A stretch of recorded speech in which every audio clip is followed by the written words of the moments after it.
Boa noite, galera. Tudo bem com vocês? Graças a Deus, nós estamos aqui. Tiagão, pô, que bênção, cara, esse louvor aí. Que bom, Carol, a gente tá junto. E graças a Deus a gente pode estar aqui para aprender um pouco mais. E hoje a gente tem aqui dois convidados sensacionais e eles estão aqui com a gente.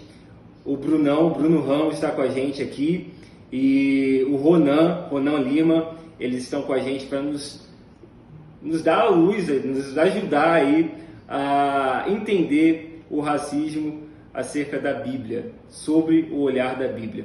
Então a gente está numa sociedade, acontecendo muitas coisas na sociedade, a gente está no meio de pandemia aí e ao mesmo tempo veio à tona novamente essa questão do racismo e como que é importante o cristão se posicionar, como que é importante o cristão entender, e é sobre isso que a gente vai conversar hoje, sobre entendimento. E eu quero primeiramente dar boa noite aí para o Ronan. Como é que você está, Ronan? Tudo bem? Boa noite, Daniel, boa noite, Brunão. Boa noite a todos, eu estou bem, estamos caminhando bem aí nessas semanas, bem atarefados, bem agitados, mas estamos bem. E aí, Brunão, como é que você está, cara? Tudo certo? Fala, mano, tudo bem? Boa noite, Dani, boa noite, Ronan. Privilégio estar com a galera Torre Forte mais uma vez. Estou bem, graças a Deus, vivendo essa quarentena de forma intensa, mas feliz por tudo que o senhor tem feito aqui em nosso lar. Tamo juntos. Então, galera, a gente vai conversar hoje um pouco sobre o racismo. A gente vai conversar sobre o racismo, sobre um olhar do pecado. O racismo, obviamente, ele é uma questão ideológica, é uma questão social. A gente carrega isso da nossa sociedade, é algo histórico, é algo que foi estruturado. Mas muito antes, não só agora no nosso contexto dos negros sofrerem racismo, muito antes já havia racismo e desde a criação, né, da queda do homem, a gente tem esse pecado e a gente convive com esse pecado. Então, a primeira coisa que eu quero ouvir do Brunão é: Brunão, você considera o racismo o quê? É um pecado? Não é? Qual a sua visão sobre o racismo? Cara, racismo é puramente pecado. Em questão de definição, eu diria que racismo é o homem tentando dividir aquilo que Deus criou para ser unido.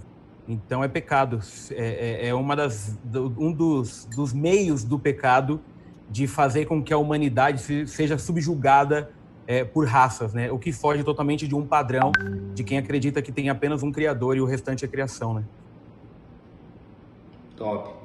Ronan, qual que é a sua visão acerca do racismo e como que você enxerga isso? O caminho que o Brunão ele pega é realmente um caminho a partir da nossa visão cristã, né? E aí trazendo um olhar um pouco mais conceitual, vamos dizer assim, o racismo ele é entendido como um sistema em que um sistema de diversas instituições e epistemologias que foram construídas para trazer essa separação, para trazer essa hierarquia na sociedade. Então, você olha, quando você tem o racismo, você tem uma divisão, você tem uma separação, você tem uma subalternização de um grupo, né? Então, um grupo é subalterno a outro, isso é utilizado, né, por conta de algumas políticas eugenistas. Então, teve um conceito biológico, um conceito científico para que o racismo ele fosse feito, né? Ele fosse referendado, aliás. E então o racismo é esse sistema que faz parte da nossa construção social brasileira. Vou falar brasileira porque se a gente falar a nível de mundo a gente vai ficar aqui muito mais tempo. Verdade. Então, olhando para o Brasil, o racismo ele está ali nessa estrutura, né? Ele está ali na base da nossa sociedade por conta dessas políticas e da eugenia que foi desenvolvida ali final do século XVIII, século XIX mais precisamente, mas o primeiro foi desenvolvendo pensamento, depois foram desenvolvendo esse conhecimento científico a partir de algumas pesquisas que foram realmente racistas para que isso ocorresse. Mas eu gosto de trazer também uma visão a partir dessa questão do racismo como pecado, que o racismo ele é um diabolos, né? Que seria o termo grego utilizado no Novo Testamento para inimigo. Então, o racismo ele é um inimigo do nosso Deus e da proposta que o Evangelho tem. Então, a gente olhar o racismo como um sistema, a gente olhar para como a nossa sociedade foi criada, e a gente olhar o racismo como um diabolos, né, como esse diabo que a gente precisa atacar e repreender, é também uma forma cristã, uma forma espiritual para que a gente possa lutar contra isso. Top. Então, assim, a gente consegue enxergar, igual o Ronan falou, que isso foi algo estruturado, né, na nossa sociedade. A gente tem isso até baseado e fundamentado por leis, né? Então, a nossa sociedade ela foi se formando e o racismo era algo já inerente à nossa sociedade brasileira, né? Então, as leis que eram criadas eram leis que legalizavam, de certa forma, o racismo, né? E a gente tem que... A primeira lei da educação, por exemplo, é uma lei que os negros não podiam ter acesso à educação, né? E assim, até chegar a Lei Áurea, né? Em 1888, antes disso já tinha leis que não permitiam que negros tivessem, né, o acesso a terras, por exemplo, né? Então, a partir daí que começa a marginalização, né? Se o camarada não tem acesso à educação e nem a terras, ele fica completamente marginalizado, né? E a partir daí, então, que começa o surgimento das favelas, principalmente no país, no Rio de Janeiro, né? E isso é uma coisa que implica até hoje, né? Quais os efeitos, então, e aí é uma pergunta que eu queria fazer para o Brunão, como é que você vê os efeitos do racismo com essa questão histórica? Como que você enxerga os efeitos do racismo na sociedade? Qual que deve ser, assim, o maior prejudicado dessa questão toda? Quais são os efeitos sobre a sociedade? Cara, os efeitos têm sido tudo isso que a gente vê. A falta desse olhar, né? Aqui você já deu até uma pincelada junto com o Ronan dessa parte mais social e estrutural, que a gente vai ver até a própria questão de favelas e etc e tal. Então a gente cria uma segregação, a gente quer colocar, depois de anos e anos dessa questão de escravidão e etc e tal, todo mundo no mesmo lugar como se nada tivesse acontecido, parecendo que a história não existiu. E o efeito é o que a gente vive hoje. Uma diferença muito grande social, uma diferença extremamente grande econômica e trazendo resultados onde a gente tem, num nível de pobreza e de problemas, a classe negra em grande parte, enquanto a classe branca tenta ser predominante. Então, a questão de efeito são sempre os efeitos negativos que gerou o que a gente tem vivido. Eu acho que nunca foi tão absurdo essa questão, porque está ficando cada dia mais escancarado, né? Depois eu quero falar, é evidente, de algumas experiências, mas eu liderei uma igreja dentro de uma das maiores comunidades de São Paulo, e a grande predominância é de negros e nordestinos dentro da comunidade. E a diferença entre a comunidade e o bairro que está na comunidade, que é só atravessar uma avenida, é raro você ver naqueles grandes prédios um negro entrando. Então, o grande efeito foi essa desigualdade social totalmente... e aí, eu já vou até começar a falar demais, porque eu não aguento, esses assuntos me deixam até meio bravos. A gente vai entrar para um problema econômico grotesco e trazendo para um movimento, eu não quero nem entrar no modus operandi político ainda, mas trazendo para um movimento capitalista, onde o mérito é suficiente para o sucesso. Poucos têm muito sucesso e muitos não têm nada de sucesso, porque a sua história são histórias que trouxeram muitas dificuldades, muitos problemas. Então, para mim, o efeito é o mundo de hoje, onde eu acho inadmissível se falar numa questão de evolução num mundo onde muita gente passa fome, num mundo onde pessoas não têm saneamento básico, num mundo onde nós estamos preocupados com tantas coisas secundárias e aquilo que é primário perdeu o lugar. Então, o efeito principal é justamente morte, né? O resultado. Eu não quero querer espiritualizar demais, mas o resultado do pecado é a morte, e a gente tem colhido esse resultado, um efeito de morte, um efeito de ver os nossos, porque se somos criação do mesmo Deus, somos iguais, de ver os iguais aqui enquanto raça, os nossos sofrendo e padecendo por um erro histórico que a gente insiste em não querer consertar e fecha os olhos fingindo que nada aconteceu. Então, acho que para mim o pior efeito é esse. Ronan, sua visão, querido. Sim. Não tem como não ser diferente, assim, né? Porque a consequência ela está na história. Mas eu quero pegar um ponto do não ser. Quando o Brunão ele fala sobre tudo isso, essa desigualdade social, essa questão econômica, social, a desigualdade em todos os âmbitos, a gente pode resumir isso falando que foi tirado do negro o direito de não ser. Aliás, o direito de ser. E aí a gente nasce não sendo. Porque, se eu não me engano, é a Sueli Carneiro que fala sobre isso, sobre esse não ser. E é muito interessante a gente perceber como que o negro ele não nasce negro, ele se torna negro. É muito comum você perguntar para uma criança negra ou para um adolescente negro e ele não se identificar como negro. Ele pode se identificar como moreno, ele pode se identificar como de uma corzinha mais escura, mais negro. Vai ser algo raro. Embora essa geração, né, a partir do século XX, esse boom de informações que vieram nos últimos 5 a 7 anos, com a influência das redes sociais, os digital influencers, que criam muito conteúdo e aí vão influenciando essa geração que está ali consumindo esse conteúdo. Então, você há um crescente de uma geração de crianças e adolescentes se identificando. Estava vendo ontem, inclusive, um programa, por exemplo, com a MC Sofia, uma menina negra de 15 anos, de São Paulo, que está aí fazendo um som.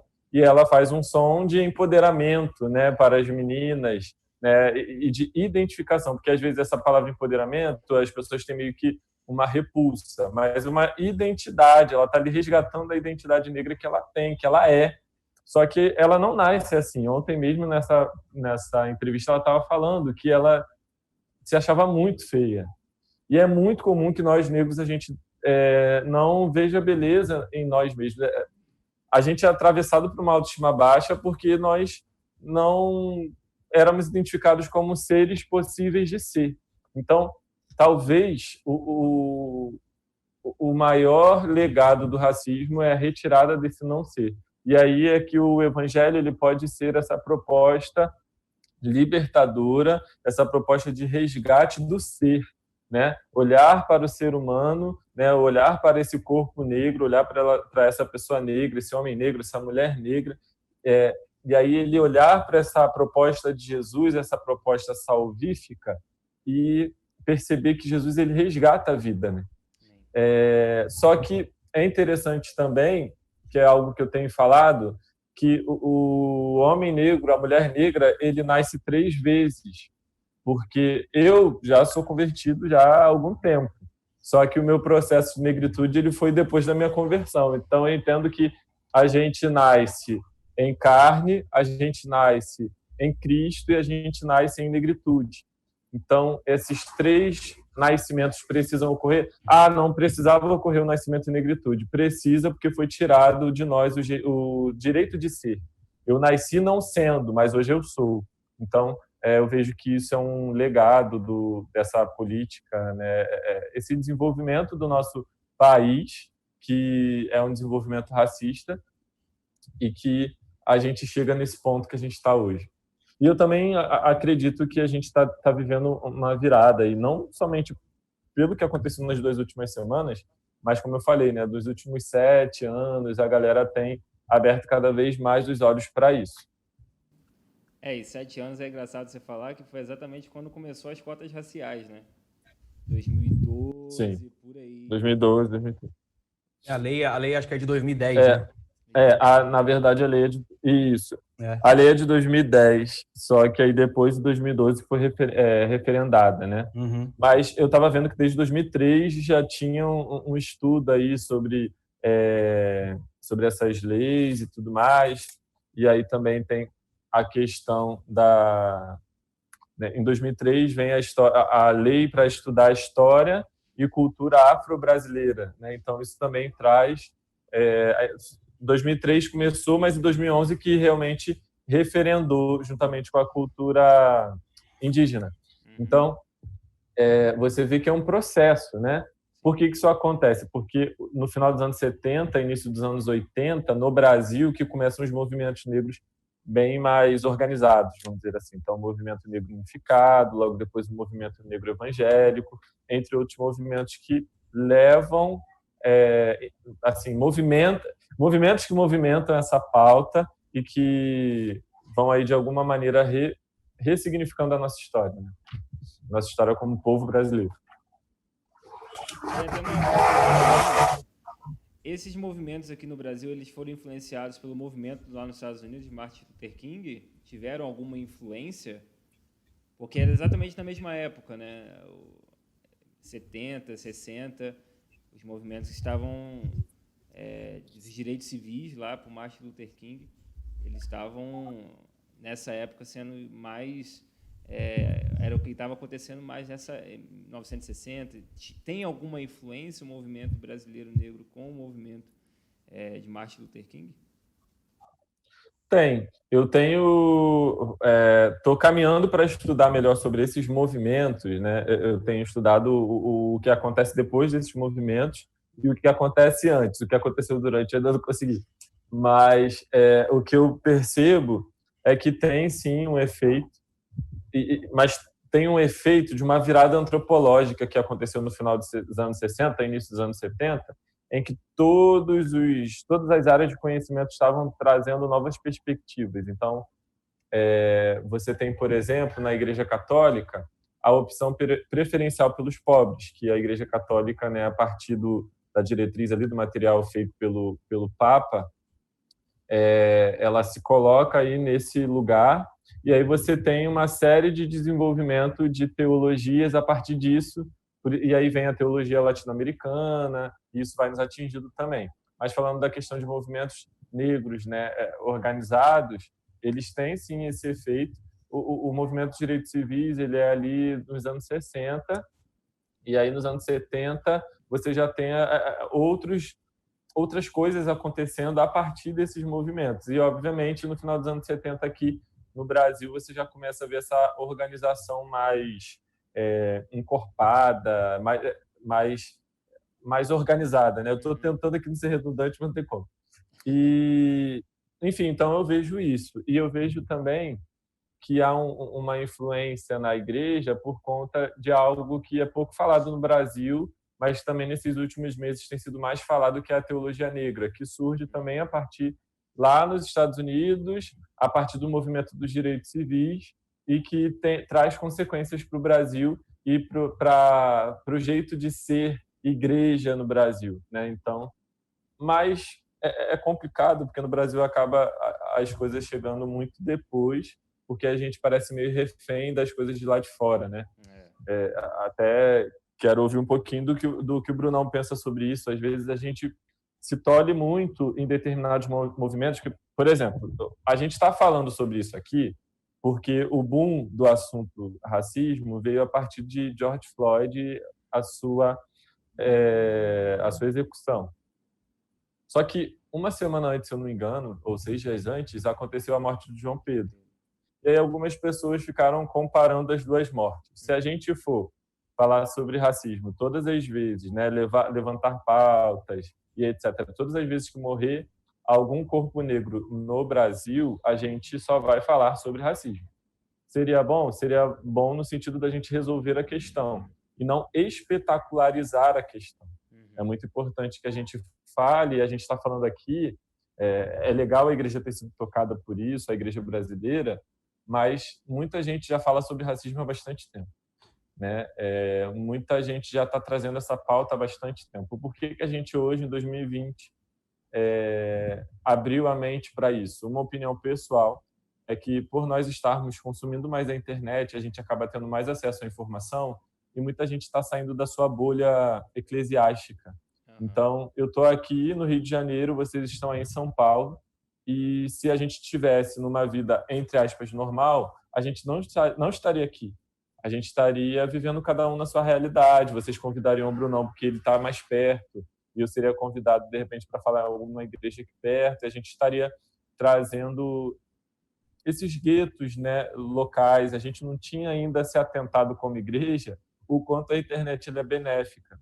Mas ela é benéfica nesse sentido da gente ter essas conexões, e ela também traz esse benefício da informação que a gente não tem. Só que é difícil você ver a igreja querer abrir mão, né? Tipo, poxa, a pessoa aprendeu com outra pessoa, né? A pessoa está valorizando mais o culto do outro do que o meu. Então, isso tudo vai, às vezes, botando, né, refreando algumas pautas tão importantes, que a gente vai falar um pouquinho aqui sobre essa questão do racismo na igreja e como que ela lida com isso. E, enfim, só para finalizar mesmo, que eu acabei falando pra caramba. E eu sei que o Brunão ele gosta de falar. Então, esse negócio aqui vai ser difícil. A disputa é acirrada. Mas é isso, eu acho que a gente também fala bastante, porque quanto tempo a gente ficou calado sobre isso. É verdade. E quanto tempo também nos silenciaram sobre isso, né? Então, acho que a gente tem muita coisa para falar, a gente não consegue se esgotar o assunto numa roda, a gente não consegue esgotar o assunto numa live, então é importante que a gente dê esse pontapé inicial. Então, eu vejo assim, né? Eu vejo que tem esse caminho todo que eu falei aqui, mas eu quero ouvir um pouquinho do Brunão também. E é necessário até isso para desconstruir algumas coisas que foram já construídas de outras gerações, né? Fala, Brunão. Sim. Cara, eu acho total influência do que aconteceu nos Estados Unidos. Eu acho que esse primeiro grito efetivo desses últimos tempos do King foi algo libertador. E até uma das palavras do Ronan, né, que ele usou a expressão empoderamento, realmente é uma expressão que às vezes causa algo ruim. Eu entendo, olhando da forma que a história conta, que tem uma questão de pertencimento. Eu também sou, também é meu, o pai também é meu, a vida também é direito meu, eu também sou ser humano. E aí eu acho que esse grito faz a diferença, e aí a palavra, eu vou ipsis literi igual ao Ronan, é que nós costumamos reproduzir os movimentos sem contextualizar. Então, por isso que aqui tudo demora mais, por isso que aqui é tudo meio que na rabeira. Alguém tem que se levantar lá para chamar atenção, né? E a gente faz essa comparação do próprio João Pedro e do Floyd, né? Foi uma semana de diferença. E o do Floyd ainda causa mais grito, mas é porque ele vem de um grito de lá e ele vem ressoando aqui. E aí, no movimento, nessa questão de movimento, enquanto branco, porque a gente precisa ser muito justo com essa... Por mais que eu fale sobre racismo, dificilmente eu vou ter essa prioridade da vivência, apesar de já ter visto muita coisa de perto, apesar de ser neto de uma senhora negra, de ser bisneto de escravos e etc., eu não vivi isso na pele. Mas a história, ela precisa se levantar justamente nesse aspecto. A gente, por muito tempo, entendeu que luta de racismo era coisa de negro. E aí a gente meio que se calava e olhava, e realmente, e aí cai... Olha como eu vou juntar as histórias.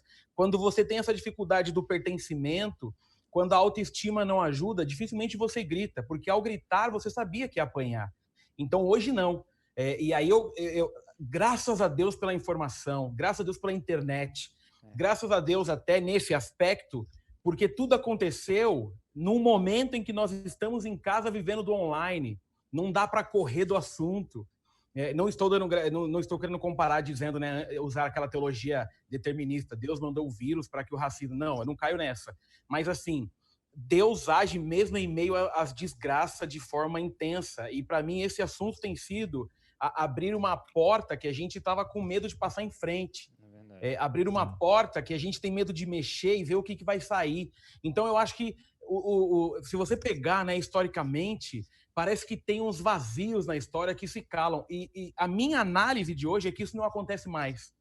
A minha análise de hoje é que já está existindo um movimento, uma junção humana que já não aceita mais, uma junção humana que já não se cala mais. Então, esse movimento dos anos 60, né, a própria teologia negra, eu lembro que quando eu tive aula de teologia contemporânea, eu gostava muito, eu tenho um livro até hoje de teologia contemporânea. Toda a história, cara, pode ler isso. Toda teologia que surge, ela surge para responder à demanda que a igreja deixou de lado. Às vezes a gente ama criticar teologia negra, teologia feminista, teologia gay, a gente ama criticar, mas a gente não percebe que o vácuo quem deixa somos nós. A gente não percebe que o problema dessa existência é porque a gente ainda não percebeu que cristianismo tem a ver com história. Cristianismo não é só céu. Cristianismo ele não é simplesmente salvífico em que você levanta a mão no apelo e zerou. Eu sempre falo muito isso, na MBU eu falava muito isso. O reino começa aqui. A prova do reino é aqui. A liberdade começa aqui. Quando a gente não tem esse diálogo com a história, nós somos salvacionistas e esquecemos.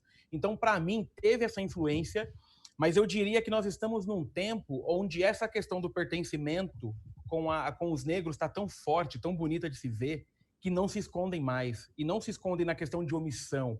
O medo caiu. Agora tem coro, tá ligado? Agora o caldo engrossou, agora tem uma galera vindo junto. Agora você tem que tomar cuidado com as suas piadinhas racistas, porque tá todo mundo de olho em você, a internet deu voz.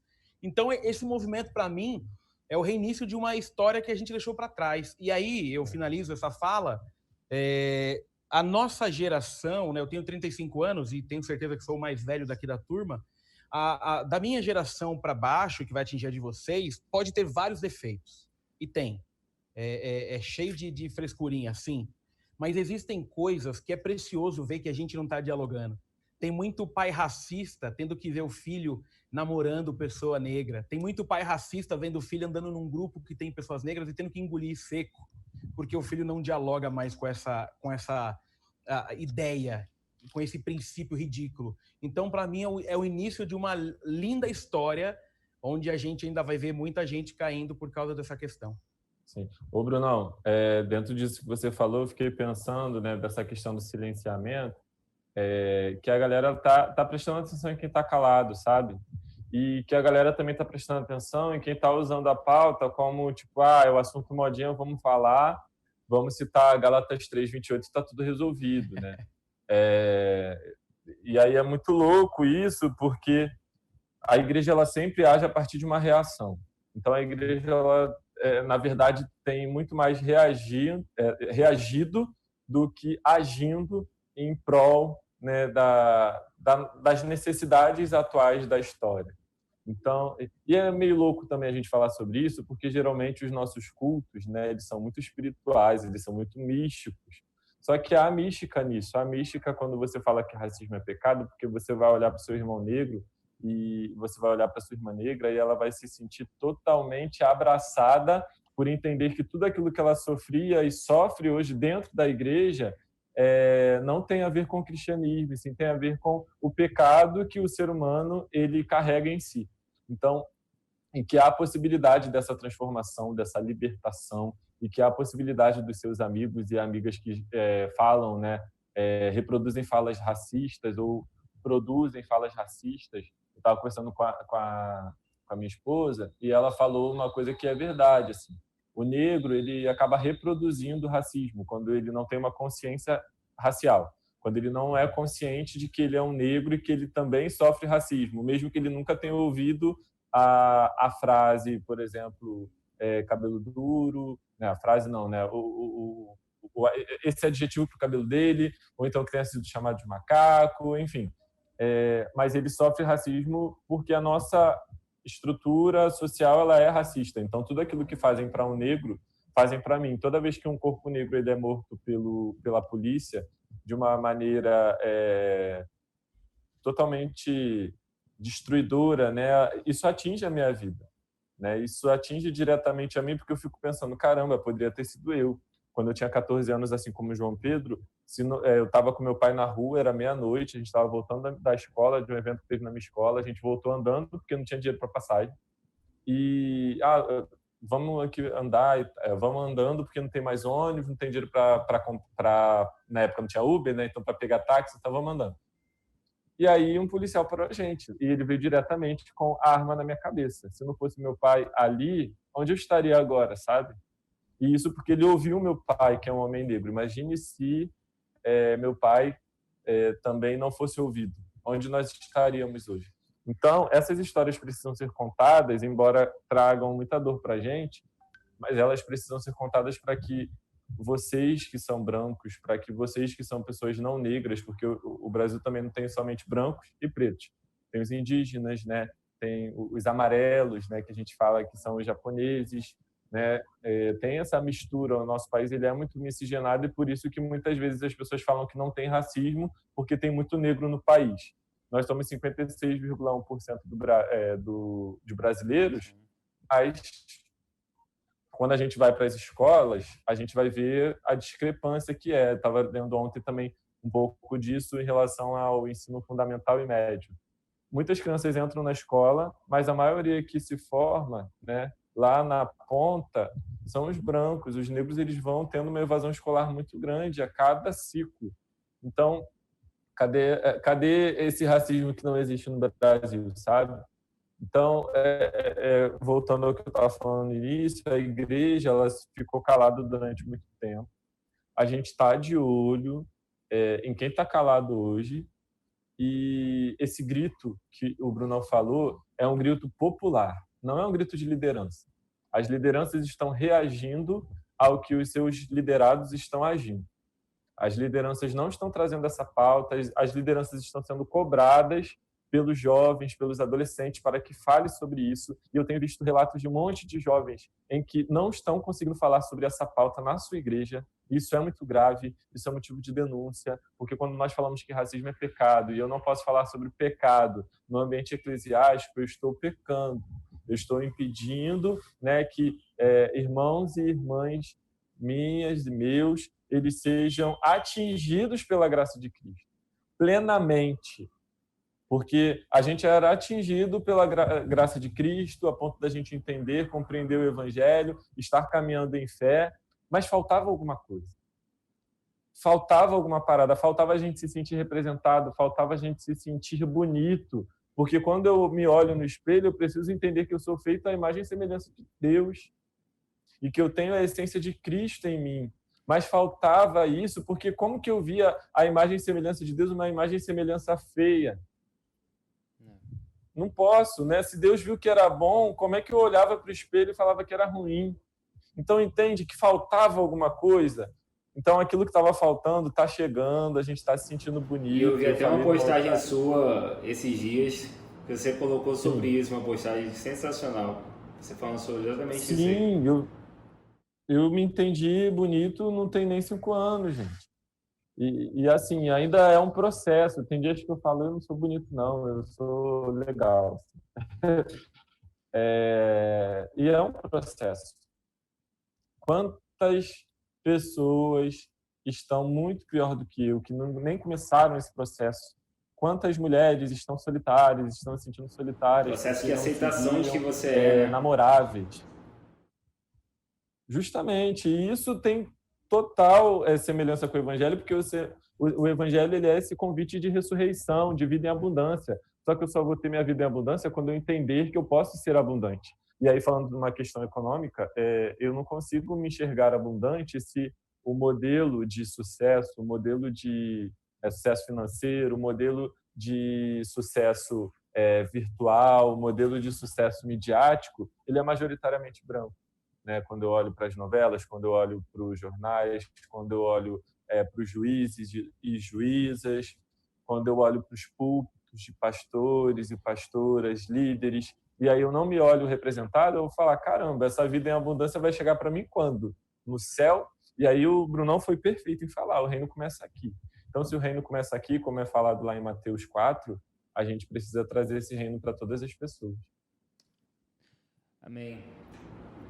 E sobre a importância, né? A gente vive numa igreja, a gente vive no reino, a gente tem que trazer esse reino para a gente viver ele aqui, já estabelecer o reino de Deus aqui. E qual que é a importância, Brunão? Como é que você vê a importância em se construir uma igreja em que essas desigualdades, as injustiças são colocadas de lado? Como é que você enxerga a importância da gente construir uma igreja unida, independente das marginalizações que acontecem na sociedade, independente daquilo que as razões socioeconômicas? Como que é importante a gente construir essa igreja unida, independente dessas questões, e como que, através da palavra, ele deve ser combatido? Como é que a gente, como cristão, a gente deve combater o racismo, para que a gente tenha uma igreja unida e que a gente, como igreja unida, venha refletir exatamente o que Cristo quer de nós, né? Cara, a primeira parte é obediência. Eu acho que quanto menos a gente conhece a palavra, mais a gente inventa a moda. A segunda parte é prioridade. A igreja, esse nosso contexto de teologia americana me irrita demais, onde sucesso e prosperidade tem a ver com grana, tem a ver com o irmão mais abençoado é o que tem o melhor carro, a pessoa melhor na igreja é o que tem o maior dízimo, como se Deus estivesse olhando do céu e batendo palma para essas porcarias. A importância é a gente ser fiel àquilo que Deus pediu. E eu estava até, enquanto o Ronan ia falando, eu fiquei pensando em textos aqui e tendo essa empatia com a fala dele, né, de não se achar bonito, etc e tal. Isso até me deixa mal, isso me machuca, porque a gente vai começar do Gênesis, dizendo que o Criador é um só. Nós somos origem do mesmo Criador. E enquanto ele falava, cara, me veio algo na mente de agora. A criatividade do Criador gerou em nós motivo para gerar dor no próximo, cara. Nosso Deus, ele é criativo, nosso Deus, ele é dinâmico. Então, você tem do Gênesis, você tem o texto de Tiago dizendo não trate com indiferença, você tem Jesus ensinando a orar dizendo o Pai é nosso, o pão é nosso. Cara, é ser bíblico. Não precisa inventar a roda para tratar racismo. O problema vai cair nisso que o Ronan falou agora há pouco. Isso tem que ser pauta da igreja, cara. Isso tem que ser assunto para a gente parar de ser reacionário, sabe? Quando a bomba estoura, a gente quer fazer vídeo. Isso tem que fazer parte do nosso púlpito, essa questão da união. Esses dias eu vi um post, e assim, né? O lado negativo da internet é que ele dá voz também para muito imbecil, né? E a gente não pode escolher com quem conviver. E uma pessoa postou, né? Triste eu já ter passado na igreja dessa pessoa. Uma foto que também viralizou, que tem 3 negros na foto. O réu, o policial e o advogado. E o texto diz assim, a cor é a mesma, o que muda é a escolha. Como me irrita esse tipo de coisa. Como essa parada é imbecil. Desculpa até usar termos chulos, mas é um culto de jovem, né? Então acho que ninguém vai se Relaxa. Eu acho que seria proibido. Eu não tenho problema. Não tem outro adjetivo. Como descrever? Né? Não dá para querer falar algo bonito, né? Mas é que a minha dificuldade, cara, o que ainda me faz chorar muito é quando vem de dentro da igreja, tá ligado? Quem não conhece a Jesus, eu não cobro essas coisas. Porque quem não conhece a Jesus não é meu inimigo. Ele carece da graça, ele é meu alvo.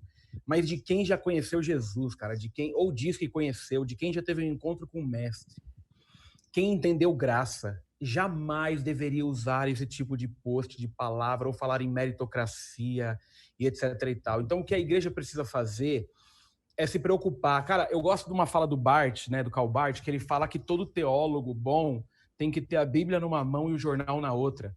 Que ele está querendo dizer, o contexto tem muita importância, cara. A Bíblia é tão perfeita que você consegue ser fiel a ela, contextualizando para agora. Você consegue dizer assim, olha, querido, deixa eu te explicar uma coisa. Você sabia que o que Jesus fazia era trazer de volta para a sociedade quem era deixado de lado? Esse dia eu estava fazendo uma reflexão, porque a minha filha tem 3 anos, ela gosta muito de história. E eu fui contar a história da mulher do fluxo de sangue. E eu me emocionei contando para ela, porque veio no meu coração que não era simplesmente uma doença física. Ela não tinha mais chance de sociedade, ela não tinha vida em meio ao povo. Ela era impura. E a gente fez isso com pessoas por causa da cor, cara. E a gente está entrando na igreja de domingo, cantando e lendo Bíblia para nada, sabe? Para continuar falando que pecado é ruim e Deus é bom. Isso a gente já sabe. Então, eu sou um cara que... A gente perde a estratégia, né? Não, a gente perde a estratégia e a gente tá há muito tempo respondendo o que ninguém tá perguntando, velho. Verdade. A gente está muito tempo querendo dialogar com o mundo, sabe? É com essa questão muito colonizadora, né? A nossa história é isso, né? Os caras vêm, não é com o evangelho, os jesuítas, não, é um escambau. Eles mudam a forma de viver dos outros, eles mudam a cultura dos outros. E nesse aspecto, é evidente que tem coisa que a gente tem que deixar de lado. Mas a igreja perde muito tempo com coisas que não estão somando em nada, velho. Em nada. O nosso negócio é falar de prosperidade, de como ter mais e tudo mais. E tem gente do nosso lado. Tem falas que me machucam, mano. Eu espero que vocês tenham essa empatia. Porque quando o Ronan fala dessa questão de olhar para o mercado de trabalho e não ter nenhuma representatividade e pensar como eu chego lá, pô, me dói essa parada, tá ligado? E é verdade. Olha os grandes caras de sucesso aí, são raros. Né? E quando tem o negro, sempre vai ter alguém que vai olhar e falar, pode pesquisar, como se fosse obrigado a ser negro e imbecil, igual ele. Então, para mim, quando traz para a igreja, que é a parte que até me irrita, e me perdoem a irritação, nós precisamos ter pautas oportunas. Nós precisamos de mais movimentos como esse aqui, ó. Vai ter gente que vai olhar o tema e vai falar assim, nada a ver com a igreja. Realmente, então é melhor que você saia mesmo dessa pauta. Isso aqui tem tudo a ver com a Igreja de Jesus. Eu lembro que quando você vai ficando mais velho, você vai ficando chato, né? Vocês são novos, né? Vocês vão passar por isso. Eu fiz 35 anos esse mês agora, em maio, e eu tô ficando insuportável. Eu tô com 31, Bruno. Então assim, você vai me entender melhor. É que você tá com a cara melhor que a minha. Eu achei que você tinha uns 26. Eu achei que vocês... Bom, eu acho que vocês devem... Pra mim, vocês tinham tudo na casa dos 25. Eu achei que eu era 10 anos mais velho. Muito obrigado. Eu tô ficando muito chato, então tem coisa que já me irrita, né? A gente tem que parar de usar a Bíblia para fazer o que a gente quer. Cara, outro dia eu escrevi um texto que repercutiu muito por essa questão do evangélico do momento ficar pondo Jesus nas ideologias dele e achando fofo. E aí tem gente que põe Jesus numa marcha com arminha na mão e tem gente que põe Jesus no sambódromo num carro alegórico. E isso me irritou. As duas coisas me irritaram. Porque, na minha concepção, Jesus não estaria com a arminha na mão, mas também não estaria no sambódromo. Jesus tem mais o que fazer. Verdade. Se ele estivesse aqui. Jesus não precisa dessa extravagância. Jesus não precisa que coloquem ele numa representatividade. Jesus está preocupado com pessoas que vivem o que o Ronan disse. Falta de pertencimento, de ser filho. Jesus está preocupado com causas porque, cara, toda a fala que o Ronan falou, que eu concordo com tudo, são as falas que quando você se liberta, a algema cai. É disso que a palavra está dizendo. Você não existe mais prisão, você é livre na presença. Então, eu acho que a igreja tem perdido a chance de tratar pautas, e aí eu vou fazer uma crítica que, se vocês depois acharem por bem que não é algo legal, pode censurar, não tem problema. Cara, a nossa juventude batista, recentemente, tinha essas pautas com pessoas super importantes e deu o maior rebuliço ao ponto de cancelar o negócio e tirar preletores que representam o movimento, mas não agradam a forma de pensar. Eu acho isso de uma maldade. Sabe por quê? Se eu, enquanto pastor e líder, não preparo quem está sobre os meus cuidados para dialogar com todos, eu gosto de cabresto, eu não gosto de evangelho. O evangelho, cara, eu tenho amigos que são do Umbanda. Uma das minhas melhores amigas é espírita, kardecista. A gente nunca se feriu por isso. Então a igreja, ela olha tudo isso como coisa do diabo e não percebe que o racismo está inserido em tudo isso. A gente gosta de representar essas coisas americanas até nesse aspecto. Então, para mim, o papel da igreja é voltar a seguir o que a Bíblia diz. Em Cristo não existe grego, não existe judeu, não existe gentil, não existe escravo, não existe livre, não existe branco, não existe negro. Em Cristo existe unidade. Nós somos um. Então, para mim, ainda é esse processo que o Ronan já descreveu, da representatividade negra, para mim ainda não alcançou a igreja. Isso sim, eu acho que ainda está assim, um ou outro. Aí você vai lembrar de... eu conheci o pastor, o Júnior, que é o pastor da PIB de Guarulhos, nem foi no dia que eu preguei no Torre Forte, foi quando eu fui pregar num retiro de vocês, de crianças, eu acho, se não me engano, de juniores. E eu tive o grande privilégio de jantar com ele, bater um papo. Cara, ele marcou a minha vida. Ele contou algumas experiências, alguns lugares que ele foi e o que ele fez. E eu, na época, na MBU, dizendo, pastor, foi Deus que mandou esse encontro, porque tá todo mundo me chamando de louco. Tá me chamando de louco porque eu saí de uma mega igreja top, onde eu já liderava uma parte de coisa, para entrar numa favela com uma filha de 6 meses. E ele falava, não, Deus tá nessa parada. A igreja ela tem dificuldade de dialogar com isso. Você acha que eu fui assumir a MBU em Paraisópolis porque eu sou fofo? Eu não era nem pastor na época. Quem que quer entrar numa comunidade e falar, eu sou pastor da comunidade? Quem que quer entrar na favela? Então, depois que eu entrei e que teoricamente deu certo, aí todo mundo voltou a me reconhecer. Aí queria... Nossa, ia na convenção, os caras me chamavam pelo nome. Eu falava, meu, pra quê? Então a igreja ainda não tem isso como pauta, cara. A gente não tá preocupado se o nosso irmão negro tá se sentindo mal. A gente não tá preocupado de dar vida. A gente não tá preocupado em ações sociais que ajudem a resgatar o que a gente prejudicou na história. Então, para mim, o papel da igreja é ser bíblico, não tem segredo. Eu não gosto de movimentos, sabe? Perdão esticar essa resposta, mas eu tenho dificuldade com movimentos, porque eu acho que o cristianismo responde tudo. Nenhum movimento, principalmente os movimentos muito agressivos e autoritários, não adianta você querer responder a uma dor e criar outra.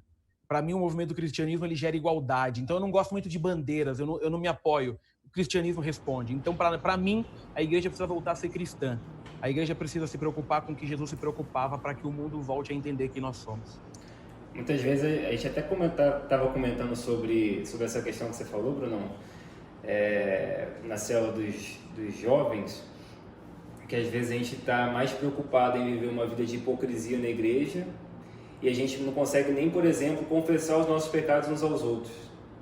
Sim. E aí, não confessando os nossos pecados uns aos outros, a gente não consegue reconhecer como é que está a nossa vida. O pecado já faz parte da gente, isso não faz mais diferença. Então, como é que a gente não tem nem a confiança para confessar os nossos pecados uns aos outros, se a gente não consegue nem confessar, abrir nosso coração, porque a gente tem medo, porque a gente tem a insegurança, porque a gente não confia, porque a gente acha que a gente vai ser julgado. A gente não tem esse ambiente de família, de unidade na igreja. E aí, quando a gente não tem isso, como é que a gente vai conseguir fazer a diferença lá no mundo, né? Como é que a gente vai conseguir fazer a diferença lá fora? Se nem dentro da igreja a gente consegue se ajudar, se nem dentro da igreja a gente consegue olhar para o outro com um olhar de igualdade, a gente não consegue olhar para o outro com um olhar de irmão mesmo, sabe? A gente começa a olhar para o outro e fala, pô, tá vendo, irmão? O irmão caiu, pô, ainda fala que é líder, ainda fala que é não sei o quê. A gente começa com esse olhar de julgamento. E aí a gente não consegue fazer a nossa diferença fora da igreja. E aí o que a gente consegue perceber em relação ao racismo, né? Aí eu queria saber de vocês. Às vezes parece que o mundo está se protestando e a igreja não. O mundo faz os protestos, o mundo realiza as manifestações e a igreja não está presente. Eu queria saber de vocês, os crentes podem protestar contra o racismo? Ronan, o crente pode protestar contra o racismo? Não só pode, como deve, porque senão a gente vai ficar sempre de braço cruzado e aí vai ser uma igreja individualista. Eu vejo que o evangelho ele é coletivo, mas nós fomos ensinados a um evangelho individualista. Então, por isso que a gente não traz esse papel de confessar pecados. Enquanto você estava falando isso, eu estava pensando em inúmeras situações em que eu me refreiei para falar no ambiente eclesiástico sobre algumas coisas, minhas dores, porque eu sabia que ia virar uma fofoca ou ia virar um ambiente simplesmente para saber da minha vida e não para trazer uma cura ali coletiva, né? E um processo de largar a mão do pecado, largar a mão das dores e abraçar Jesus, né? E abraçarmos juntos esse evangelho que nos abraça, né? Às vezes o evangelho está nos abraçando, Jesus está aqui, ó, mesa aposta, e a gente está virado de costas querendo o que está na outra mesa, né? E então, cara, é tanta coisa que vem na mente, porque eu acho que tem um pouco daquele lugar que a gente quer invalidar o protesto, porque a gente olha lá para fora, como foi feito nos Estados Unidos, e a gente vê, ó, aqui não pode isso, pronto, acabou. A gente tem que fazer dessa maneira. Mas é porque quem está no poder, quem está aí no seu privilégio, tem essa mania de dizer como a gente deve agir, né? Então, o Brunão, por exemplo, falou da convenção, eu também já estou aqui, vamos falar, eu acho que é importante de trazer essa autocrítica e é algo também que eu não tenho nenhum problema em falar aqui ou em qualquer outro lugar. E se também houver algum tipo de outras falas, que a gente está aqui para isso, né? Que possa nos procurar. Não sei se o Brunão... Brunão eu acredito que seja da mesma vibe que eu. Quem quiser pode vir depois procurar pra gente, que a gente segura os nossos BOs. Cara, a convenção ela tem essa mania, né? Nós fomos ensinados a obedecer, né? E a estar debaixo de uma potência maior, quando na verdade isso eu sempre pensei assim que é um paradoxo, porque nós somos batistas e o batista ele tem essa liberdade, né? Cada um de nós, cada igreja pode funcionar da maneira que a partir de uma doutrina, né? A partir de uma confissão doutrinária, mas cada igreja funciona de uma maneira diferente. Então, a gente tem essa mania de sempre querer mandar, de sempre... Estou falando da igreja, né, porque nós somos batistas, é algo que aqui nós somos. Né? É negro, nós não somos os três. Homens somos nós três. Eu também posso falar dessa questão. Assim. Os homens eles têm essa mania de dizer o que todo mundo quer falar, e quando a mulher fala, a gente quer sobrepor a fala dela. Né? Quem está no poder político, quem está no poder financeiro, quem está no poder racial quer fazer isso. Então, quando o negro fala sobre suas dores, é muito mais fácil invisibilizar e dizer que é mimimi do que realmente assumir que está errado e que tem uma posição de privilégio. Então, é muito importante a gente entender que esse é um momento de quem está no privilégio se calar.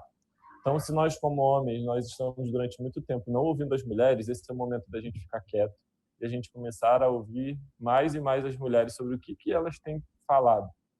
Se vocês que são brancos durante muito tempo tiveram o privilégio da fala, é só vocês olharem assim, ó, vamos pegar o evangelho aí, pega os pastores que são conhecidos, os pastores da moda, pega os cantores da moda, às vezes fazem umas músicas bananadas, mas tem uma estética agradável, né? Tem gente que canta muito melhor, mas não faz sucesso porque a estética é diferenciada, a estética não é aquela que é agradável. De onde que vem essa construção de belo nossa? Lá atrás, né, influência grega e que vem ferrando a gente até hoje, assim, né? Vem trazendo aí a nossa imagem do que é belo totalmente para um lugar diferente da nossa realidade brasileira. Então, assim, a gente ainda quer viver como colônia. A gente ainda vive como colônia. A gente né, gosta de falar de 7 de setembro, mas a gente ainda não está independente. Porque a gente não olha para o nosso chão teológico, a gente não olha para o nosso chão cultural, a gente não olha para o nosso chão em todas as instâncias e vê liberdade. Né? O Brunão falou sobre isso, sobre essa questão teológica. A gente vive ainda se alimentando de versões musicais. A gente vive ainda se alimentando de teologias importadas. E aí, quando a gente fala sobre teologia brasileira, eu acho que não precisa de uma teologia brasileira. A teologia brasileira ela já existe. Então, independente de você falar se precisa ou não precisa, ela existe. E aí, num segundo momento, precisa sim. Porque eu não sou americano, eu nunca fui para os Estados Unidos, nem sei o que está acontecendo lá. Por que eu tenho que ficar cantando música de versão americana? Por que eu tenho que ficar pregando como os americanos pregam? E aí a gente vê essas reproduções e a gente não corta o vínculo. E quando eu falo a gente que está na igreja, mas também a gente que está no poder, né? Aqueles que estão acima, aqueles que estão nesse lugar de privilégio que poderiam ser uma voz profética, acabam sendo uma voz atrofiada, uma voz impotente, né? Uma voz covarde e não uma voz corajosa. E a gente precisa ser uma igreja como uma voz corajosa. Quando eu leio Atos, eu vejo que a igreja de Cristo ela foi uma igreja corajosa. Ela avançou porque ela foi e bateu de frente, ela confrontou aquilo que precisava ser confrontado. Quando eu vejo lá o relato de Pedro, quando ele é preso ali juntamente com João, eu falo, caraca, se fosse hoje, nenhum não, né? Nenhum é muito grande. Mas, assim, a maioria dos cristãos não passariam por isso. A maioria dos cristãos não, tá tudo bem, não, beleza, ó, tá tranquilo. Ninguém quer levar o evangelho na sua radicalidade. Ninguém quer levar o evangelho no abrir mão mesmo, sabe? Do negar-se a si mesmo. Negar a si mesmo, a gente sempre foi ensinado, tipo assim, então eu vou deixar de ser totalmente do que eu era e vou ser totalmente um outro modelo. Só que, na verdade, o negar a si mesmo gradativamente, o Senhor vai sendo dentro de mim, ele vai sendo exaltado e eu vou sendo ali aprendendo a partir das minhas próprias características eu vou sendo esse canal do Espírito, eu vou sendo esse templo do Espírito. Então, eu não preciso ser branco para ser crente, sabe? Eu não preciso ser bonzinho que eu falo tipo assim, eu só faço coisa boa, sou um santarrão, para ser evangélico, para abraçar esse evangelho. Jesus, ele vai me usar no meu temperamento difícil. Jesus, ele vai me usar na minha dificuldade. Jesus, ele vai me usar na minha ansiedade. Jesus, ele vai me usar em tudo aquilo que me compete, porque ele sabe quem eu sou. Mas ele está me chamando ele está me convidando para conhecer quem ele é. E nesse conhecimento de quem ele é, ele me convida também a conhecer quem ele é a partir da minha existência. E isso é muito difícil para a igreja reconhecer, porque aí muita gente vai perder o privilégio, porque tem muita gente ruim em lugar de coisa boa. Tem muita gente ruim em lugar de coisa boa. Então, não sei se você que está ouvindo essa mensagem, esse bate-papo aqui, essa conversa agora, se você parou para pensar alguma vez sobre tudo isso que a gente está falando. Mas te convido a pensar e te convido a repensar que igreja é essa que a gente faz parte. Assim. E se você já está repensando, comece a pensar que soluções você pode trazer para essa igreja, porque a gente também gosta muito de pensar e não de fazer. Então está na hora da gente botar a mão no arado aí, está na hora da gente começar a traçar novos caminhos cristológicos. A centralidade de Cristo ela é fundamental no cristianismo, por isso nós somos cristãos. Ninguém está largando a rede aí, né? Ninguém está abrindo mão de Cristo, pelo contrário, Cristo está aqui com a gente, Cristo ele é sobre tudo e sobre todos, mas nós queremos estar do lado dele, porque foi para isso que ele nos chamou para sentar à mesa com ele, e eu estou na mesa e eu quero ser ouvido nessa mesa, assim como muitas pessoas que nunca foram ouvidas agora querem ser ouvidas, e que tudo isso que a gente está falando aqui possa gerar vida na vida de cada pessoa que está ouvindo, nas nossas vidas. O que o Brunão fala, para mim, já gera vida. Eu estava emocionado aqui, eu falei, meu Deus do céu, não chorei em nenhuma live, será que é agora? Não sei. Porque, gente, eu acho que agora eu vou chorar, não sei, enfim. É muito difícil. Nessas últimas semanas eu tenho falado em alguns lugares e é muito difícil a gente ficar falando somente sobre dores, sabe? Eu quero falar sobre alegrias, eu quero falar sobre como é bom ser negro, como é bom ser cristão, como é bom ter esse cabelo, como é bom ter essa barba. Eu não quero mais ouvir que a minha barba é de mendigo, ainda que seja uma brincadeira que me fere. Eu não quero mais ouvir, eu não quero mais ver a minha esposa chorando quando ela acha que o cabelo dela é feio, porque o cabelo dela é diferente daquele que é colocado como padrão. Eu não quero ter que criar minha filha para que ela ocupe as ruas como aquela menina lá nos Estados Unidos viralizou, né, com muita raiva. Aquela menina não tinha nem 7 anos e ela estava com muita raiva na rua. Eu não quero que minha filha passe por isso. Mas, para isso, igreja brasileira, igreja, eclésia, você precisa acordar e você precisa fazer valer a palavra de Deus na sua vida, para que haja arrependimento, haja reconciliação e você entenda o seu lugar no reino de Deus. O meu lugar no reino de Deus é o mesmo lugar que o seu, só que durante muito tempo isso não foi enxergado. Então, que todos nós enxerguemos, que todos nós que a gente consiga ouvir uns aos outros. E para isso a gente precisa aprender a se calar. Glória a Deus. Cara, fantástico, fantástico. Brunão, quer comentar mais alguma coisa? Cara, fantástico. É realmente emocionante, cara, ouvir assim de alguém que... Pô, cara, fantástico. Eu acho que a gente... Você fez... perdão, pode continuar. Não, acho que só... a gente deve protestar sim, né? Não adianta a gente protestar, mas protestar pregando o evangelho, né? A gente deve pregar o evangelho. Não basta só a gente colocar lá uma fotinha preta e marcar lá uma hashtag e achar que a gente está mudando alguma coisa. A gente entender que a solução para esse problema, a gente tem a solução, né?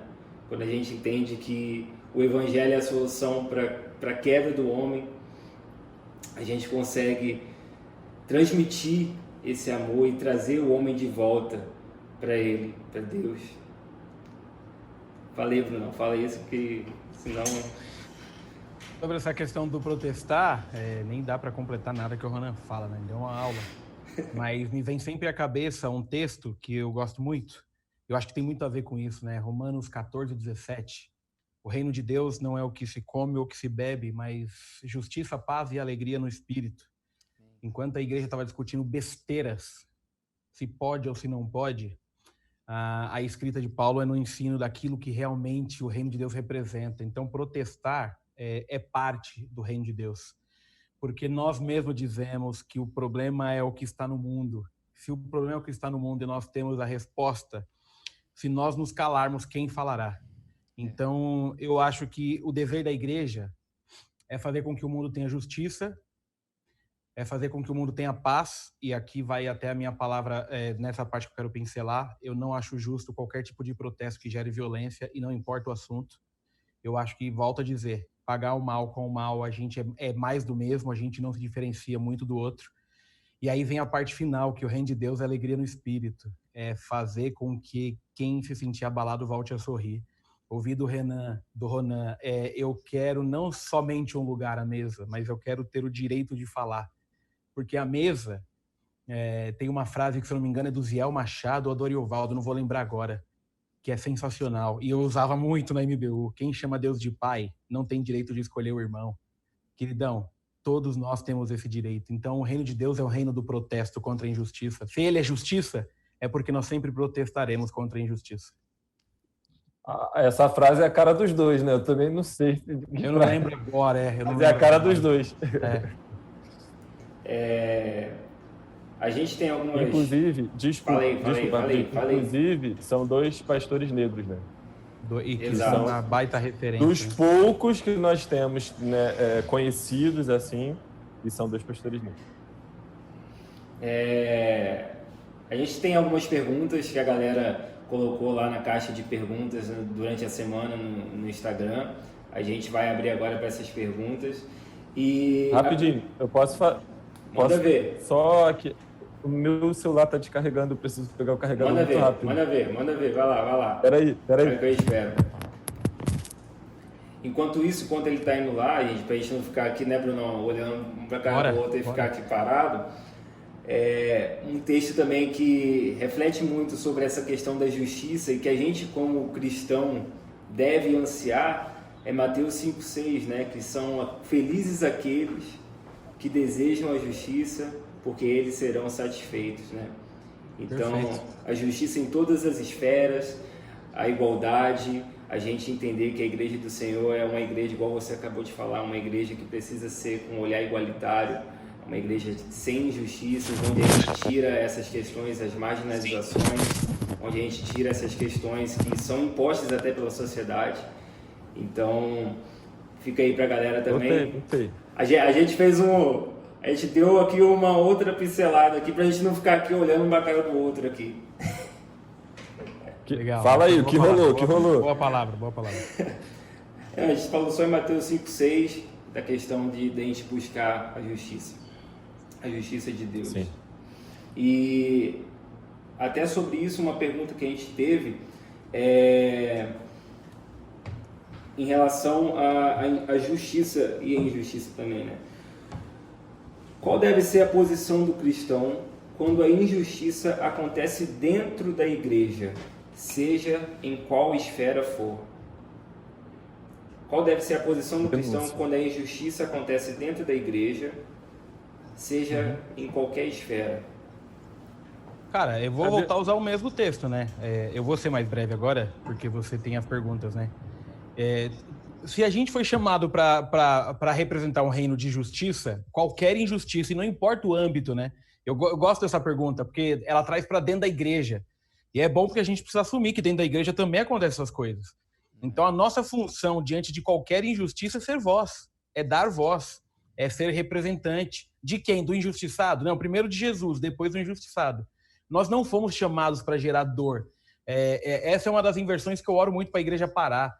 Muitas pessoas têm as suas piores experiências dentro da igreja, encontraram as piores dificuldades dentro da igreja. Injustiça e igreja não cabem na mesma frase no sentido de colisão. Não cabe. Só cabe na mesma frase no sentido de repúdio, no sentido de briga, no sentido de luta.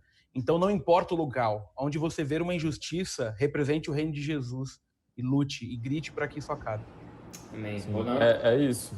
É denúncia, o que eu falei assim que você respondeu. Não sei se deu para ouvir, a gente denunciar, porque como a gente está falando que é um pecado, o pecado ele precisa ser denunciado para que ele possa ser extirpado, né? Travou aqui. Para que ele seja extirpado. Então, é muito importante que isso aconteça. Talvez na prática seja mais difícil, porque nós temos medo de enfrentamento. Mas eu aprendi algo com 16 anos no acampamento e eu sempre falo isso, que o cristão ele precisa ser ousado. Então, a gente precisa agir com uma ousadia e uma sabedoria, né? Não somente ousadia e alegria, né? Conforme a música fala, mas ousadia e sabedoria, sabe? A gente precisa ser sábio. Eu acho que a igreja, ela ora pouco por sabedoria, ela quer resolver as questões. Tipo assim, não, vamos resolver o caso, pronto, acabou. Então, é igual como eu falei, né? Não é uma live, não é um culto apenas que vai resolver a questão do racismo. Que às vezes eu tenho a impressão de que as pessoas, não, vamos fazer uma live aqui, porque a gente tem que ouvir como é que é a questão do racismo, tá, não sei o quê, pronto, muito obrigado, pronto, acabou. Não é isso. É o início de um novo tempo. É o início de um novo momento eclesiástico, de um novo momento como nação e de um novo momento também teológico. Né? É muito importante que a gente entenda isso. Então, você que está na igreja, você que de alguma maneira viu alguma injustiça, alguma coisa, denuncie. Acho que é importante você também conseguir ali identificar onde você tem um espaço seguro. Né? Quem é o seu espaço seguro, né? Qual é o grupo que você se sente à vontade, pessoas que possam te apoiar. Mas se ninguém te apoiar, aí você precisa começar a pensar se realmente a sua igreja é um espaço seguro, se realmente a congregação que você está, ela faz sentido para a sua experiência de vida. E, enfim, mas o principal é isso. Denuncie, não deixe, fale e não te cales, né? Hino do cantor cristão aí para ninguém achar que a gente não é crente. Fale e não te cales. É isso aí. Fale e não te cales, porque é isso. A gente precisa falar, a gente precisa denunciar. É igual, por exemplo, vamos pensar aqui, uma questão de abuso sexual infantil, né? Como a gente teve aí o Maio Laranja. O que a gente precisa fazer? Denunciar, mas a pessoa não quer ser denunciada. Então, traça um caminho ali. A pessoa não quer denunciar, aliás, a pessoa que sofreu, né? Não quer que isso seja exposto. Isso acontece muito também na questão de uma agressão, né, às mulheres, né? Quando as mulheres são agredidas, muitas mulheres não querem falar. Então, trace um caminho para que haja um conforto para isso, um conforto no sentido assim, que a pessoa tenha um ambiente seguro, mas não deixe, assim, seja persistente nisso, sabe? Não fique assim, ninguém quer falar, então não vou falar. Alguém tem que falar. Alguém tem que falar e você pode ser a primeira pessoa, né? Você pode ser a primeira pessoa que vai ser essa voz profética, essa voz de denúncia e essa voz de libertação na sua comunidade. A voz que clama no deserto, né? Isso aí, voz que clama no deserto, total. Tem duas perguntas aqui que se complementam, né? Apropriação cultural é uma forma de racismo? E aí uma outra pergunta que também um jovem colocou. E quanto à apropriação cultural? Por exemplo, uma pessoa branca que faz tranças no cabelo. Muita gente na internet ataca dizendo que isso é apropriação cultural. Por que isso deixa as comunidades tão furiosas? Aí é uma pergunta. Então, manda ver. Vamos lá.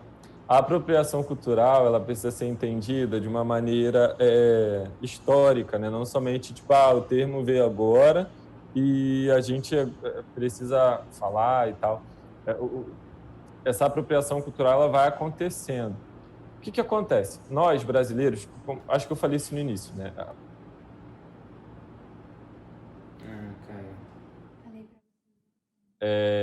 A gente não nasce se entendendo como negro.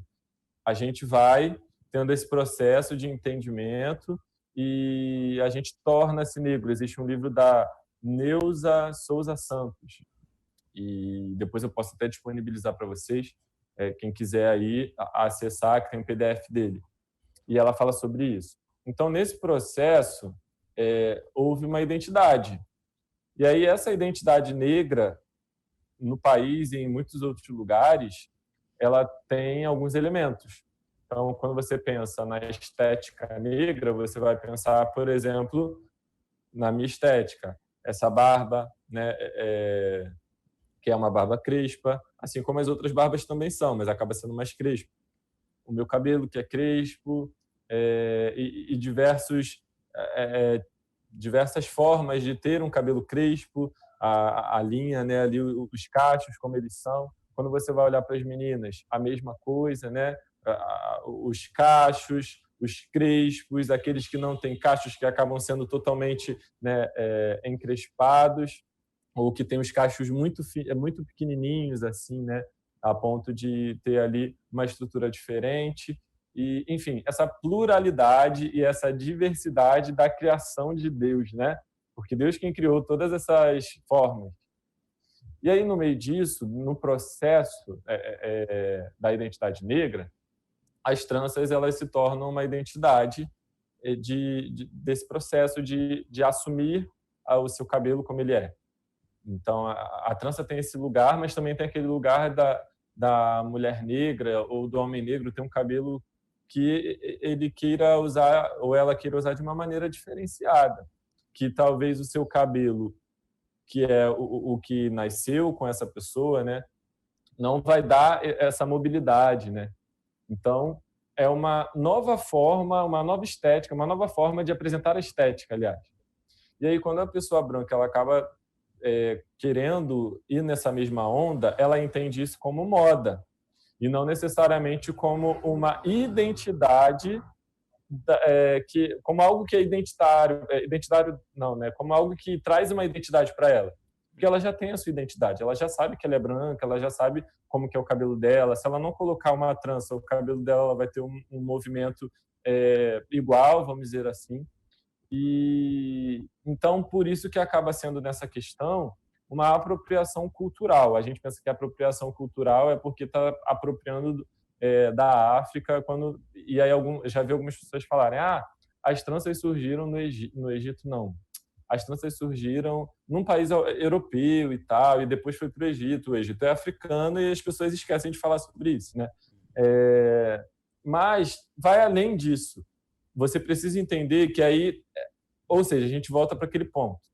Estamos pensando de uma maneira internacional, né? A gente olha primeiro para uma maneira colonizadora ainda. A gente sempre olha que está achando que está se apropriando da cultura de lá de fora, mas a gente tem que olhar esse lado, que as tranças no Brasil, né, os rastas, enfim, todas as multiplicidades de formas que o cabelo pode ser colocado, né, na pessoa negra, assim como também tem as laces, né, que nos Estados Unidos muitas mulheres utilizam, no Brasil nem tanto com esse nome, mas a lace, que nada mais é que uma peruca ou um aplique que é colocado, ele acaba também trazendo uma afirmação da identidade negra. Então, quando as mulheres brancas elas colocam, quando os homens brancos eles colocam, não é necessariamente por essa questão de identidade, mas sim por uma questão de que é mais uma coisa que eles querem usar também. Meu cabelo ele tem diversas formas, quero usar isso aqui também. Então, por isso que se fala sobre apropriação cultural, por conta dessa questão. Então, para a gente, eu até vi, assim, para finalizar, né? Durante essa pandemia, o pessoal falando, porque tem que cortar o cabelo, porque tem que cortar a barba e tudo mais, como se a gente não higienizasse isso, né? Porque eu passo shampoo na minha barba, eu passo óleo, né? Eu lavo, é lavável, gente. Então, assim, eu ter a barba grande, eu ter o meu cabelo grande, não é somente uma questão estética, de eu me achar mais bonito, mas é também uma questão de eu sentir que eu existo, né? E que há beleza nessa existência. Então, é mais ou menos por aí. Eu poderia falar mais coisas, mas eu acho que para isso, assim, né, para a gente ser bem claro, de início, é por esse caminho. Mais uma pergunta aqui, e eu vou fazer ela para o Brunão. Mesmo não tendo voz de fala, nós no caso, né, Brunão? Mesmo não tendo voz de fala, um branco pode se posicionar? Deve. O fato é a diferença da forma, né? Eu acho que tem diferença. Aquilo que você comentou agora há pouco, colocar só a foto, sem a sua foto, na verdade, né? Aquela imagem preta e dizendo com frases, com hashtag, não que eu inviabilize, é parte do caminho. Mas eu acho que nós precisamos ser mais corajosos para assumir. Porque quando a gente fala do erro, a gente não pode negar que essa história nos beneficiou. Nós não podemos negar. Então, eu acho que assumir é uma forma de falar. E outra coisa que a gente precisa aprender, eu gosto muito do Ronilson Pacheco, né, cara? Ele é um fenômeno. Hoje ele está fazendo o doutorado já, né? Em Colômbia, lá em Nova York e tal. O cara... Mestrado. É um mestrado, né? Tem dado aula e participando de um monte de coisa. E ele até postou, acho que essa semana, dizendo que para o branco não é simplesmente ele dar voz ao negro no protesto, né? Não é eu pegar um post do Ronan e simplesmente colocar, porque aí a voz é do Ronan. Eu só estou dizendo que eu concordo. O branco ele precisa assumir essas coisas. Então o nosso protesto tem que ser um pouquinho mais, claro, sempre com a centralidade de Cristo, eu nunca vou abrir mão disso, mas falar enquanto branco. Então nós devemos sim, mas da forma certa. Existe um erro na história, tudo bem que, né, dependendo do branco que vai ouvir isso, vai falar assim, mas eu também tive uma vida bem lascada e tal. Ok, mas o que eu quero dizer é que é sempre pior para eles. O nosso carro não é tão parado como o deles. No mercado não acontece. Então, assim, sim, como branco, sim. Só que a forma. A gente tem que protestar da forma correta. E aqui eu quero até dar uma pincelada especial, cara. Não só em redes sociais. Eu sei que as redes sociais dá voz. Mas dia a dia, para mim, vale muito mais. Quantas coisas você tem feito no aspecto social para ajudar? Quantas coisas você tem trabalhado para que essa realidade mude? Porque só rede social fica um pouco fácil também. A gente posta e vive de qualquer jeito. Então, acho que sim, é um dever de todos. Muito mais do que só replicar, né? Mas criar essa consciência e essa crítica dentro da gente, né? Acho que começa a partir daí. Uma outra pergunta que a gente tem aqui, e isso até eu conversando durante a semana com um colega meu, ele falou, cara, tem um amigo meu, que eu chamo ele de negão, cara, será que ele ficou chateado? Aí a gente começa a trazer a nossa mente, fala assim, cara, será que isso pegou mal? Será que ele se sentiu mal com isso? E aí a pergunta é exatamente sobre isso. É racismo quando você chama seu amigo de negão e tal, e ele sabe que é na amizade, mas no caso aqui ele não tem nenhum problema com isso, ele não cria, não fica chateado, não cria nenhum tipo de ressentimento. Como é que vocês enxergam essa questão? Porque já, querendo ou não, já é uma coisa que está implícita aí, né? Mas como é que vocês enxergam aí quando, por exemplo, a pessoa não se sente machucada? Ronan? Então, por um lado, eu indico sempre que você pergunte para a pessoa, né, se ela se sente bem e se isso realmente afeta ela ou não. Porque às vezes a gente vai colocando nas pessoas alguns rótulos que elas não gostam. Por exemplo, há uma pessoa que é gorda e ela sempre vai ser gorda. E a gente fala aí gordo, fala aí gordo, fala aí gordo, fala aí gordo. Para a pessoa pode ser tranquilo, mas porque ela é gorda, ponto. Mas pode ser que não, e a gente nunca perguntou. E então nessa questão eu sempre falo para perguntar para a pessoa para ver se ela realmente se sente atacada, ela se sente inferiorizada, etc. E tal. E aí você vai ter uma conversa com essa pessoa e você pode descobrir coisas que você nem imaginava, porque ela pode falar, isso não me fere, mas já me feriu em tal situação, já aconteceu isso. E aí você vai chegar no segundo ponto que eu quero falar. Por mais que não doa na pessoa, reforça um pensamento racista. Reforça um pensamento majoritariamente racista. Porque quando eu falo negão, estou usando essa palavra, né? Quando eu falo negão, eu coloco sempre no espectro de um ideal do homem negro hipersexualizado. Porque o negão é o negão de tirar o chapéu, é o grandão, é o fortão, é o bonitão, e que ele é hipersexualizado, ele é um serviço para um aproveitamento da mulher, vamos dizer assim, né? E então ele acaba reforçando isso. Por isso que eu falo, primeiro pergunta e depois pensa nisso, faz esse caminho, porque eu sei que é uma desconstrução, sabe? Só uma curiosidade aqui, para vocês terem uma ideia, eu tenho 2 amigas que são brancas e que eu chamava elas de nega, tipo assim, ô negro, tá, não sei o quê. Porque aqui no Rio de Janeiro a maioria dos meus amigos são negros e tal, então eu chamava assim como eu chamava todo mundo. E eu parei de chamar porque eu falei, cara, elas não são, então quando eu chamo, né, eu tô ali também trazendo uma invisibilidade para quem é. Então é um processo, sabe? Não é de uma hora para outra. Teve aquele tempo, não sei se vocês lembram, acho que foi 2017, que viralizou também os memes.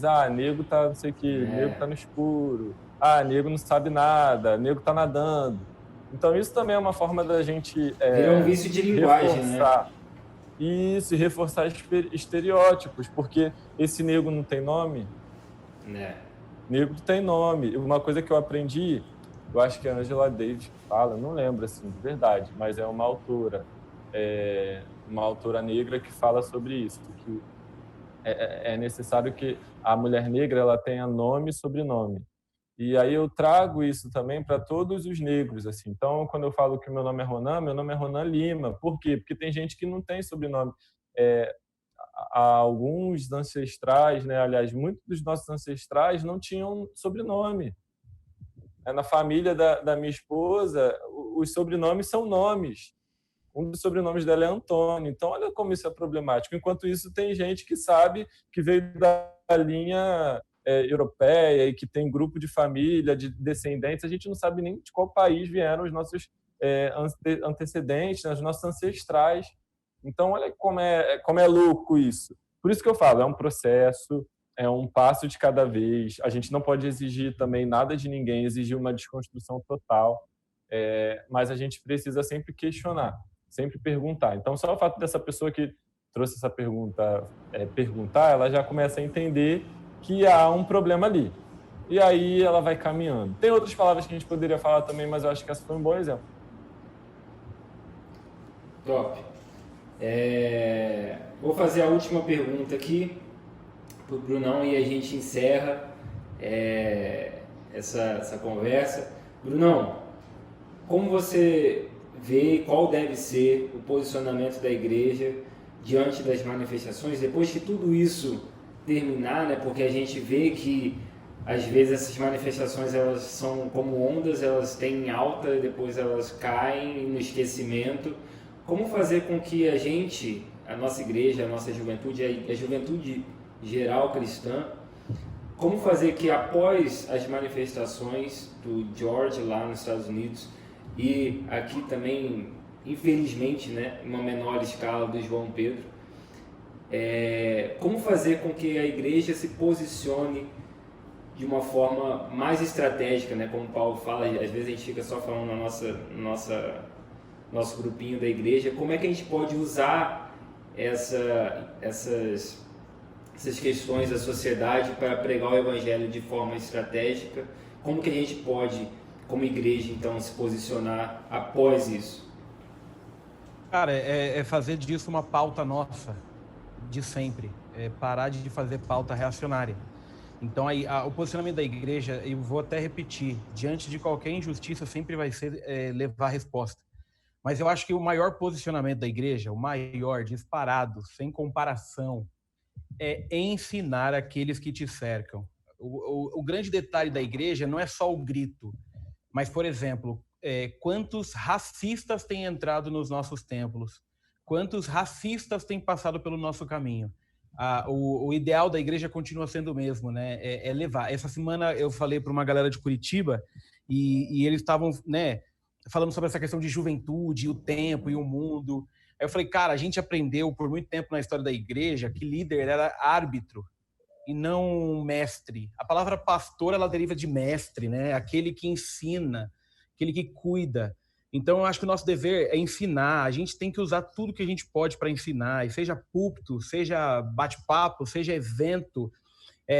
a função da igreja deveria ser lutar contra isso todos os dias. Então, a grande forma da igreja somar é não fazer disso pautas específicas em momentos de dor.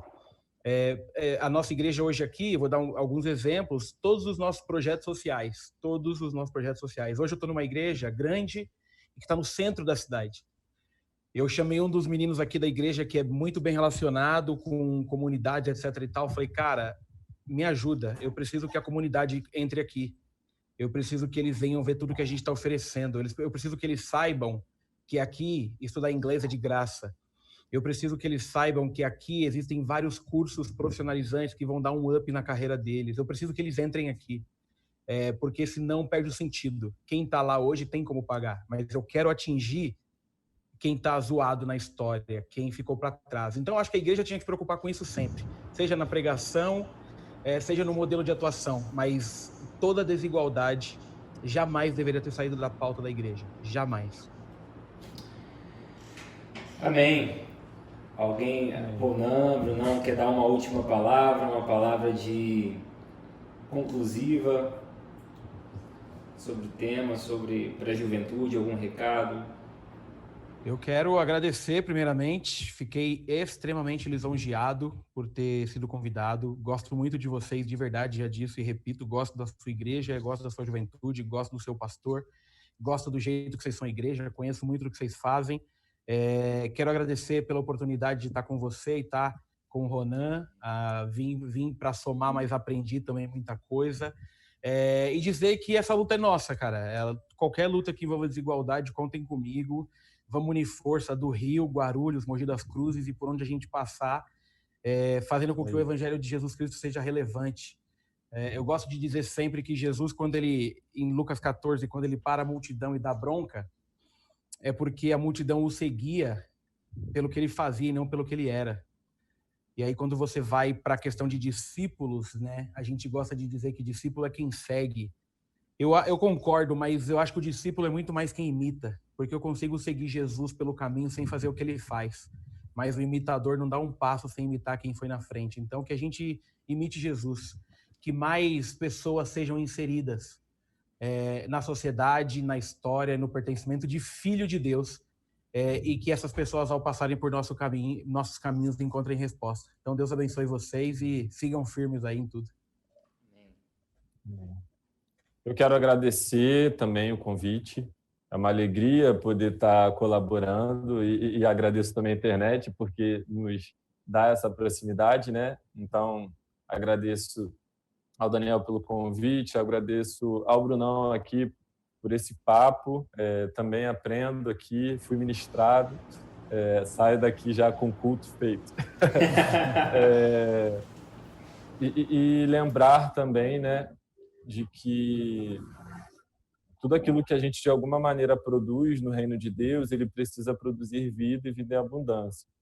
Então, que a gente seja esse lugar onde aqueles que estão cansados e sobrecarregados, eles realmente se sintam aliviados e, a partir desse alívio, eles se sintam enviados para proclamar em Jerusalém, Judeia e Samaria até os confins da terra. Então, lá em Lucas, eu não estou lembrado do texto agora, a referência, mas eu vi, é o final ali de Lucas, quando Jesus ele chama para a grande comissão, e ele fala que o arrepender-se dos pecados começa em Jerusalém.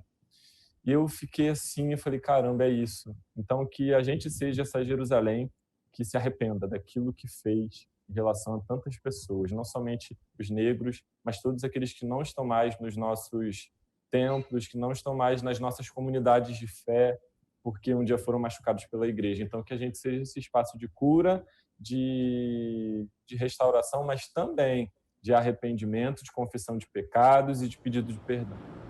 Amém. Eu queria terminar orando, agradecendo a Deus por esse bate-papo que eu acredito que foi muito edificante, não só para a gente que está aqui participando, mas para todo mundo que está acompanhando a gente agora. Agradecer ao Brunão, agradecer ao Ronan, muito obrigado pela disposição de estar aqui com a gente. Eu sei que a agenda é uma loucura, A gente está numa loucura e eu agradeço de verdade vocês estarem com a gente aqui e nos abençoarem tanto, e serem edificantes para a gente. Muito obrigado de verdade. Vamos orar? Pai, eu te agradeço, Deus, por essa conversa, por esse bate-papo, pela vida dos meus irmãos, pela vida do Bruno, pela vida do Ronan. Eu te agradeço, Deus, pelas igrejas onde eles são pastores, pelas suas juventudes.